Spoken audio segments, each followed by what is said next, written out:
Your spouse will not be able to use your rental portfolio to take care of themselves when you pass away with those assets in your personal name or with the LLC membership in your personal name.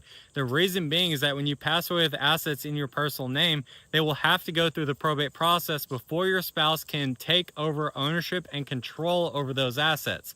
So if when you pass away, they get into a financial bind because they don't have your income, they cannot sell those properties to generate cash, and they cannot collect cash flow from that portfolio either.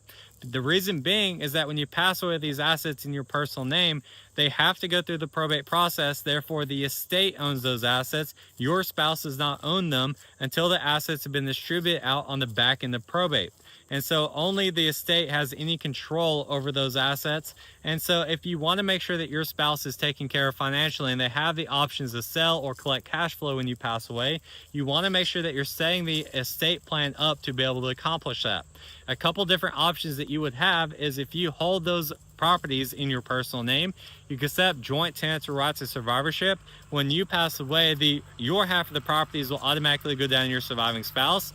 The other option is going to be using a revocable trust. You can use the revocable trust if you have the rental properties in your personal name or if you have the rental properties inside of an LLC. Either way, you would put the property or the LLC inside the revocable trust. When you pass away, that asset stays inside the revocable trust, avoids the probate court, and after your debts are paid off, your spouse can take over distributions or access those assets inside that revocable trust.